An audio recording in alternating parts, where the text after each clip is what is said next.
وہ جو نہ تھے تو کچھ نہ تھا، وہ جو نہ ہو تو کچھ نہ ہو، وہ جو نہ تھے تو کچھ نہ تھا، وہ جو نہ ہو تو کچھ نہ ہو، کیونکہ جان ہے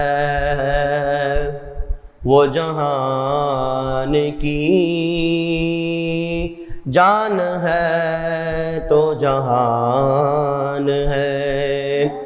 تمام احباب میرے سے مل کے پڑھیے، بلغ العلا بکمالہ کشف الدجی بجمالہ، حسنت جمیع خصالہ، صلوا علیہ وآلہ۔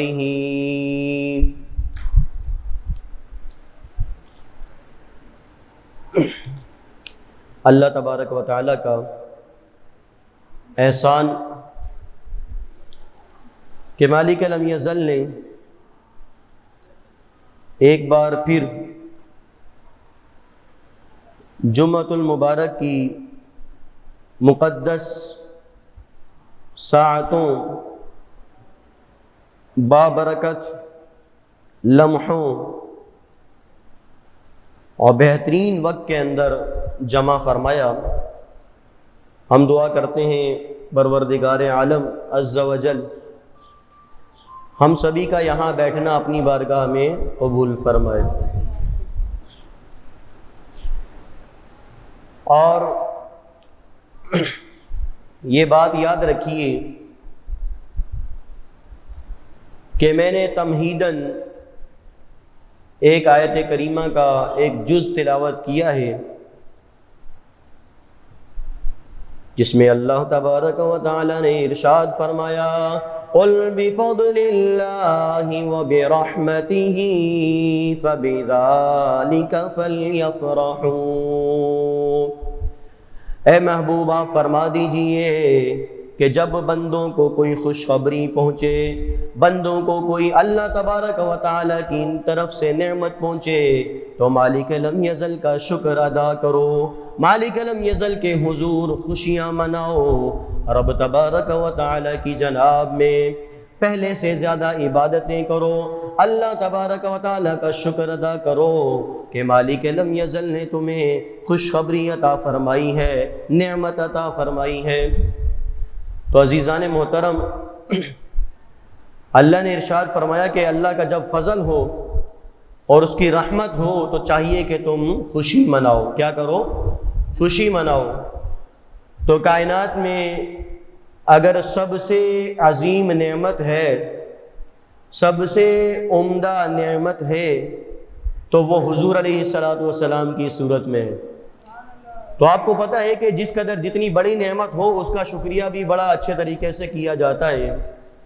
کوئی اگر آپ کے پاس دعوت کے لیے آئے تو اس کے اسٹیٹس کے اعتبار سے آپ دعوت کرتے ہیں، اگر وہ آپ کے برابر ہے تو آپ اس کی درمیانہ قسم کی دعوت کرتے ہیں، لیکن اگر وہ آپ سے شان میں بڑا ہے تو آپ گھر میں کھانے کا زیادہ اچھا اہتمام کرتے ہیں، اور یہ کھانے کا اچھا اہتمام کرنا اس بات کی گواہی دیتا ہے کہ جی آنے والا مہمان بڑا معزز اور مکرم ہے، آنے والا مہمان بڑا شاندار ہے، آپ اس کے استقبال کے لیے گھر سے باہر نکلتے ہیں، آپ اس سے مصافحہ کرتے ہیں، اگر آپ کے بچے ہوں تو آپ ان کو بھی کہتے ہیں کہ میرے ساتھ چل کر اس مہمان کا استقبال کرو، اور پھر وہ جب مہمان آپ کے گھر پر آ جائے تو آپ اس کے پاس بیٹھتے ہیں، سکون سے بیٹھتے ہیں، اس کے لیے آسائشیں ڈھونڈتے ہیں، اس کو ہوا والی جگہ پر بٹھاتے ہیں تاکہ ہمارے اس مہمان کو کسی طرح سے کوئی تکلیف نہ ہو۔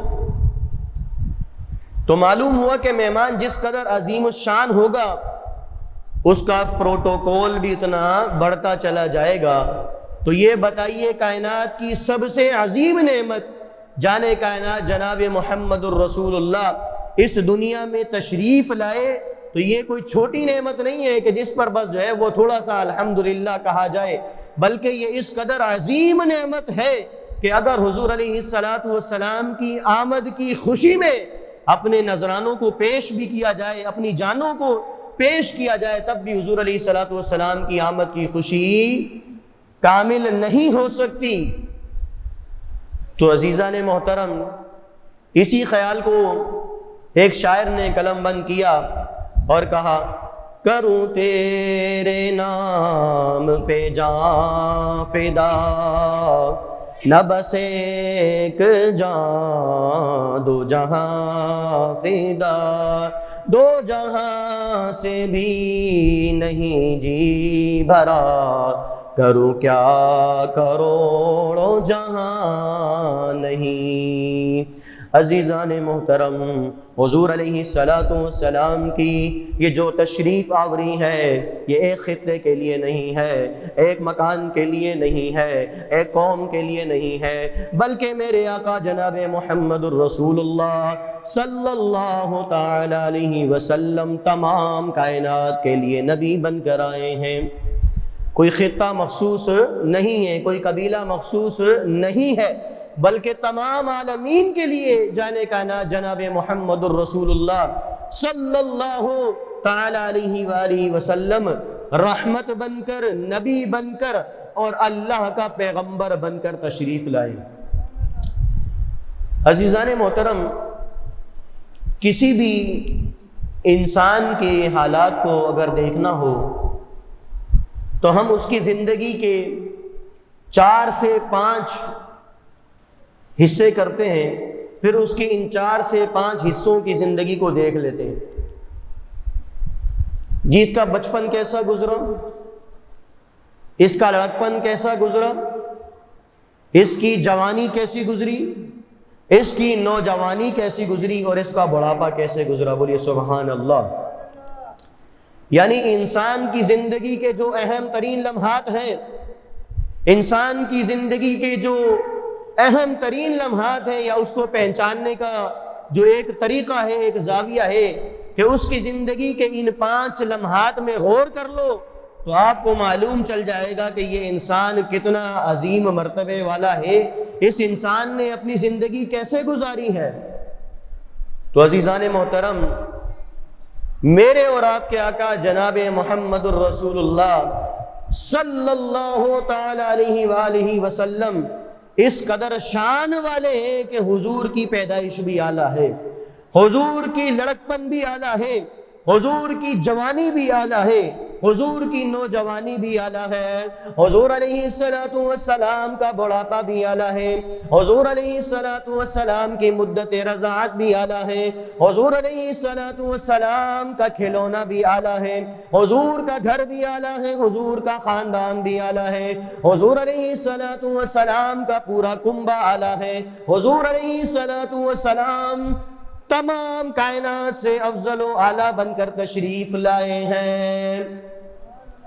عزیزان محترم، اگر ہم حضور علیہ السلام کی پیدائش پر غور کریں، بعض لوگ کہتے ہیں کہ نبی ہماری طرح ہیں، قل انما انا بشر مثلکم، چونکہ حضور علیہ السلام نے خود فرمایا ہے، اللہ نے فرمایا اے محبوب آپ فرما دیجئے کہ میں تو تمہاری طرح ایک بشر ہوں، میں تو تمہاری طرح ایک انسان ہوں، میں تو تمہاری طرح انسان ہوں۔ تو لوگوں نے یہ سمجھا کہ نعوذ باللہ من ذالک، نبی کائنات جناب محمد الرسول اللہ صلی اللہ تعالی علیہ وآلہ وسلم ہماری طرح انسان ہے، ہماری طرح چلتے ہیں، پھرتے ہیں، اٹھتے ہیں، بیٹھتے ہیں، کلام کرتے ہیں، لیکن ماں باپ کو یہ معلوم نہیں نبی آخر الزمان جناب محمد الرسول اللہ صلی اللہ تعالی علیہ وآلہ وسلم کی یہ شان ہے کہ جب یہ شخص عام شخص پیدا ہوتا ہے تو اس کے گرد خون لگا ہوا ہوتا ہے۔ جانے کائنات جناب محمد الرسول اللہ پیدا ہوئے، نور نکل رہا تھا،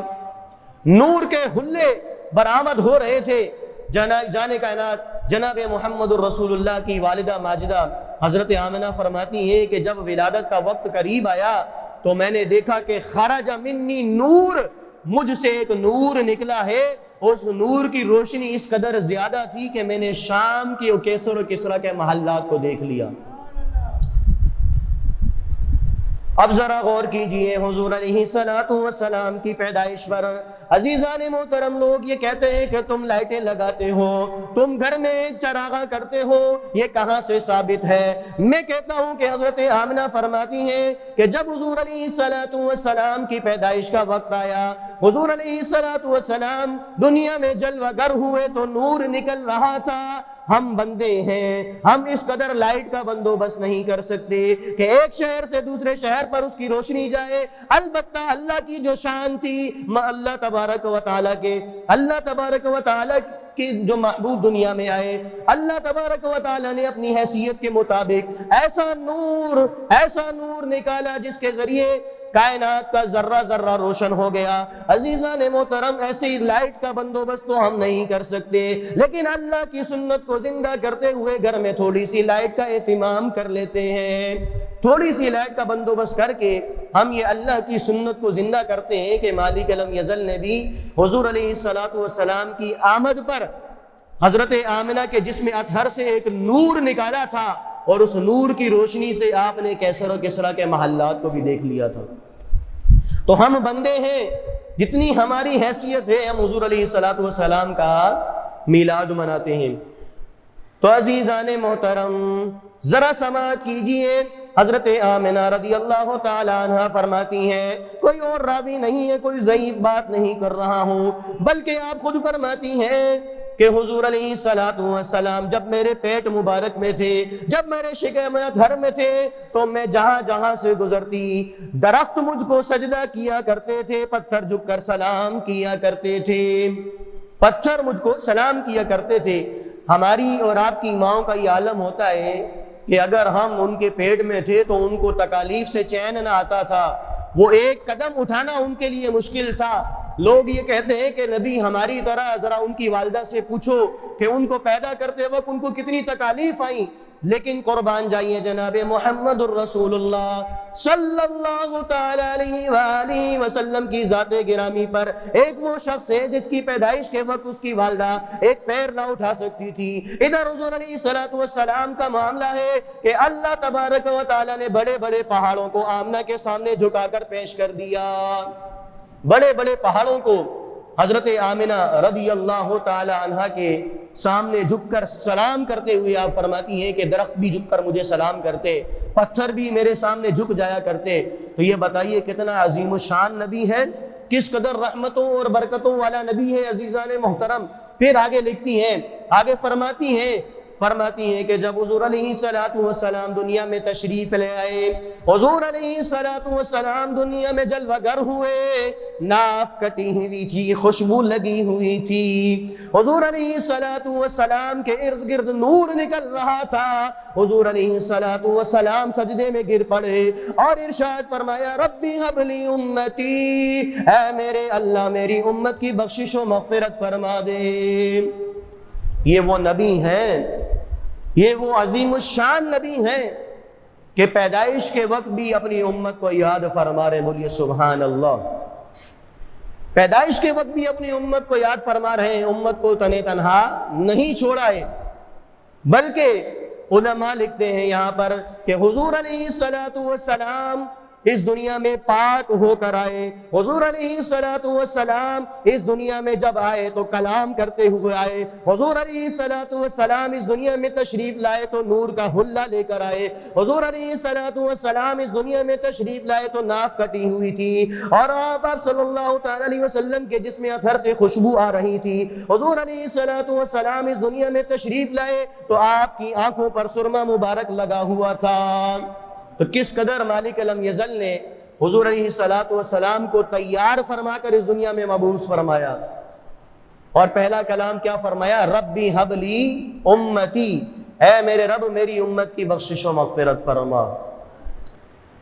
تو عزیزان محترم میں کہنا چاہتا ہوں حضور علیہ الصلوۃ والسلام کی ولادت بھی باکمال ہے، حضور علیہ الصلوۃ والسلام کی مدت رضاعت بھی بڑی باکمال ہے، حضور علیہ الصلوۃ والسلام کا پنگوڑے میں کھیلنا بھی بڑا باکمال ہے۔ میں اور آپ اپنے بچوں کے کھلونے پورے کرتے تھک جاتے ہیں، ایک کھلونا لے کر آتے ہیں، بچہ اس کو توڑ دیتا ہے، لیکن قربان جائیے میرے اور آپ کے کھلونے پلاسٹک کے بنے ہوئے ہوتے ہیں، لیکن حضور علیہ الصلوۃ والسلام کا کھلونا چاند تھا، چاند سے حضور علیہ الصلوۃ والسلام کھیلا کرتے تھے۔ حضرت آمنہ فرماتی ہیں کہ میں دیکھ رہی ہوں چاند کبھی ادھر جا رہا ہے، کبھی مشرق کی طرف جا رہا ہے، کبھی مغرب کی طرف جا رہا ہے۔ فرماتی ہیں میں نے جب حضور علیہ الصلوۃ والسلام کی طرف غور کیا تو حضور علیہ الصلوۃ والسلام اپنی انگلی کو ہلاتے، جہاں انگلی ہلتی وہیں پر چاند تشریف لے جاتا، وہیں پر چاند حضور علیہ الصلوۃ والسلام کے اشارے سے گھومتا ہوا نظر آتا۔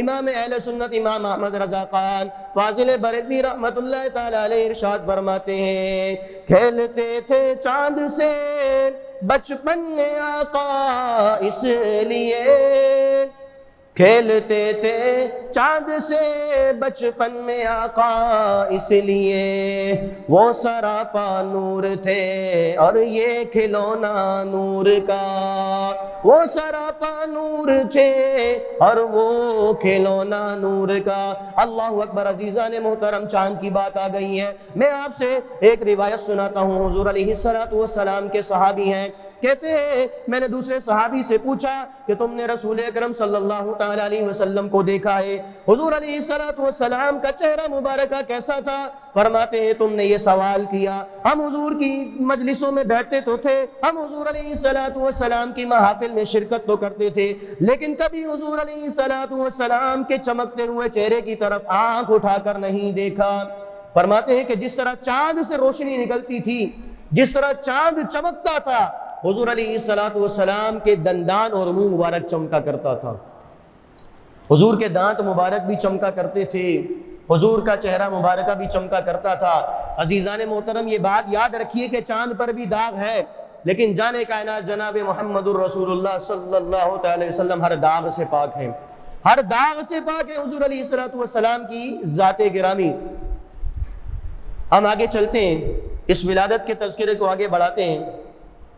حضرت آمنہ رضی اللہ تعالی عنہ فرماتی ہیں کہ حضور علیہ الصلوۃ والسلام یکایک میرے سامنے سے غائب ہو گئے، میں پریشان ہو گئی کہ کیا معاملہ ہے۔ فرماتی ہے ایک بادل آیا، حضور علیہ الصلوۃ والسلام کو لے کر چلا گیا، پھر میں نے سنا ایک آواز آ رہی ہے، محمد الرسول اللہ صلی اللہ تعالی علیہ وآلہ وسلم کو مشرق و مغرب کی زیارت کراؤ، ان کو شمال و جنوب تمام چرند و پرند کو بتا دو کہ جس محبوب قد عالم صلی اللہ تعالی علیہ وآلہ وسلم کے لیے تم تمام عالم کو بنایا ہے، وہ محمد الرسول اللہ صلی اللہ تعالی علیہ وآلہ وسلم دنیا میں تشریف لا چکے ہیں۔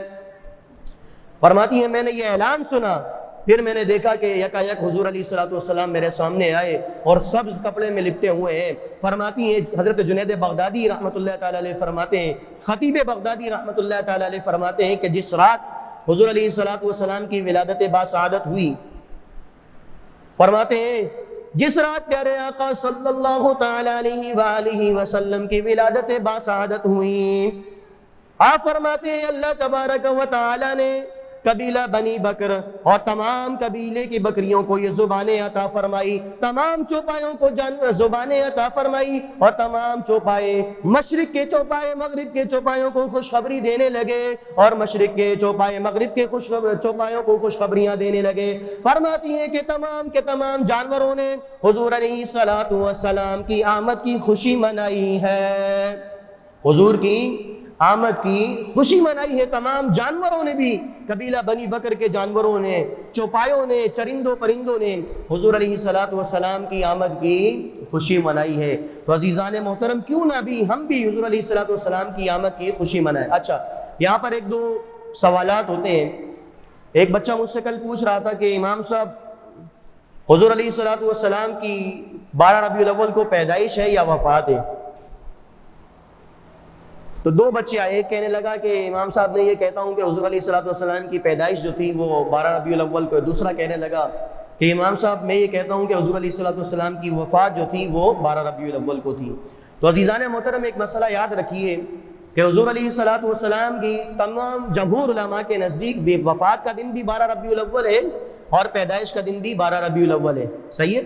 پیدائش کا دن بھی حضور علیہ الصلوۃ والسلام کا جمہور علماء یعنی متفق علماء بڑے بڑے علماء کے نزدیک 12 ربیع الاول کو حضور کی وفات ہوئی ہے اور 12 ربیع الاول کو ہی حضور علیہ الصلوۃ والسلام کی پیدائش ہوئی ہے.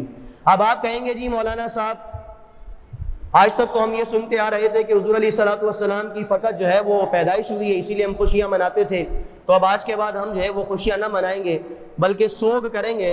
تو عزیزان محترم یہ یاد رکھیے کہ شریعت محمدیہ صلی اللہ تعالیٰ علیہ وآلہ وسلم میں 3 دن کا سوگ ہے. کتنے دن کا سوگ ہے؟ 3 دن کا ہے. اگر کسی کی بیوہ ہے، اگر اس کے پیٹ کے اندر حمل ہے تو جب تک اس کے پیٹ کا حمل وضع نہیں ہوتا یعنی جب تک بچہ پیدا نہیں ہوتا وہ اس کا سوگ ہے، وہ اس کی عدت ہے. اور اگر اس کا شوہر فوت ہو جاتا ہے اور پھر اس کے بعد جو ہے وہ اس کے پیٹ میں حمل بھی نہیں ہے تو اس کی عدت 4 مہینے 10 دن ہے. کتنی ہے؟ 4 مہینے 10 دن ہے. حضور علیہ السلام کی وفات مبارکہ 12 ربیع الاول کو ہوئی. ایک زمانہ گزر گیا حضور علیہ السلام کی وفات کو ہوئے سوگ صرف 3 دن کا ہوتا ہے. تو اسی لیے صحابہ کرام رضی اللہ تعالی علیہم اجمعین نے حضور علیہ السلام کے جانے کا غم منایا. عزیزان محترم حضور علیہ السلام کے آنے کی خوشی سب سے زیادہ تھی. حضور علیہ السلام کے آنے کی خوشیاں چرند و پرند نے منائی. حضور علیہ السلام کی آمد کی خوشیاں قبیلہ بنو بکر کے چوپایوں نے منائی. حضور علیہ السلام کی آمد کی خوشیاں فرشتوں نے منائی، خود رب العالمین نے منائی ہے. کبھی آپ نے کوئی ایسا واقعہ سنا ہو کہ حضور کی وفات ہوئی اور چوپایوں نے ایک دوسرے کو جو ہے نا وہ بدخبریاں دی ہوں کہ حضور وفات پا چکے ہیں؟ نہیں سنا ہوگا. تو عزیزان محترم یہ بات یاد رکھیے، ایسے قسم کے جو لوگ ہیں جو آپ کو اس بات پر ابھارتے ہیں کہ حضور علیہ السلام کا وفات منانا چاہیے، تو ان سے یہ کہتے ہیں کہ ہم آج کے بعد ریلیاں چھوڑ دیتے ہیں، تم لوگ باہر نکلو پھٹے پرانے کپڑے پہن کر اور تم یہ کہو کہ ہم حضور کا سوگ منا رہے. ایسا کر لو. تم ایسا بھی نہیں کرتے. تم ایسا بھی تو نہیں کرتے اپنی مسجدوں میں 3 دن تک درود شریف پڑھایا جائے کہ حضور علیہ السلام کی وفات ہوئی تھی 12 ربیع الاول کو، لہٰذا ہم درود پڑھ کر حضور کو اس کا ثواب پہنچائیں گے. ایسا کسی نے کیا؟ جو مخالفین ایسا کرتے کبھی نہیں کرتے ہوئے آپ کو نظر آئیں گے. اصل مسئلہ ان کو کچھ اور ہے. اصل ان کو کچھ اور مسئلہ ہے. یہ تبھی سنیوں کو ورگلاتے ہوئے نظر آتے ہیں کہ جی 12 ربیع الاول کی حضور کی وفات ہے. تو میرے بھائی آج کے بعد پھر ہم چھوڑ دیتے ہیں جشن منانا، تو تم پھر 9 10 11 12 ربیع الاول کو مساجد میں بیٹھ جاؤ، اپنے گھروں کو بند کر لو اور مسجدوں میں بیٹھ کر حضور علیہ السلام کے لیے اصالہ ثواب کرو.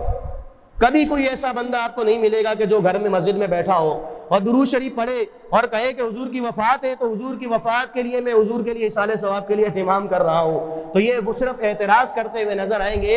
یہ خوشی منانے کے قائل نہیں ہے، بلکہ یہ کہتے ہیں کہ غم کی آڑ میں ان مسلمانوں کو، ان سنیوں کو حضور علیہ السلام کا تذکرہ خیر کرنے سے روکا جائے.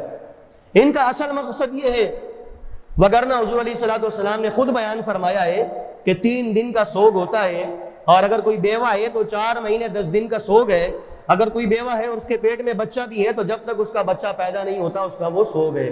تو عزیزان محترم تو سوگ تو شریعت میں 3 دن کا رکھا ہے. تو حضور علیہ السلام کی آمد کی خوشیاں زیادہ ہیں. حضور علیہ السلام آئے انسانیت کو معراج عطا فرمائی ہے. حضور علیہ السلام اس دنیا میں تشریف لائے تو انسانیت کو ایک مقام و مرتبہ ملا ہے. تو ہم سب کیوں نہ مل کر پڑھیں سب سے اعلیٰ ہمارا نبی، سب سے بالا اعلیٰ ہمارا نبی، اپنے مولا کا پیارا ہمارا نبی، اپنے مولا کا پیارا ہمارا نبی، دونوں عالم کا دولا ہمارا نبی. تو عزیزان محترم حضور علیہ السلام کی پیدائش کے جو واقعات ہیں وہ بھی اعلیٰ ہیں. پھر اس کے بعد ہم بچپن کی طرف جاتے ہیں. حضور علیہ السلام عام بچوں کی طرح نہ تھے، کھیل کود میں وقت کو ضائع نہ کرتے. بلکہ اگر کوئی بچہ آپ کو کھیل کود کے لیے بلاتا تو آپ فرما دیتے میں اس لیے پیدا نہیں ہوا ہوں، مجھے اللہ تبارک و تعالیٰ نے اس کے لیے پیدا نہیں فرمایا ہے۔ تو عزیزان محترم، حضور کا لڑکپن بھی اعلیٰ ہے۔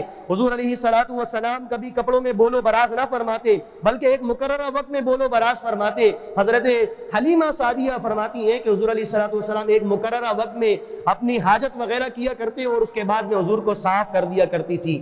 لوگ کہتے ہیں کہ حضور ہماری طرح، تو اگر بچپنے میں اپنی تائی چاچا ماما سے اپنے واقعات سن لیں، اپنے لڑکپن کے حالات سن لیں، تو وہ بتائیں گی یہ تو اتنا گندا تھا، یہ تو اتنی پوٹیاں کر کے گھوما کرتا تھا، اور یہ نعوذ باللہ حضور کی شان کے بارے میں یہ کہتا ہے کہ نبی ہماری طرح تھے، تو جب پیدا ہوا اور اس کے بعد 2 سال تک تجھے تیرا بولو براز کا پتہ نہ چلتا تھا۔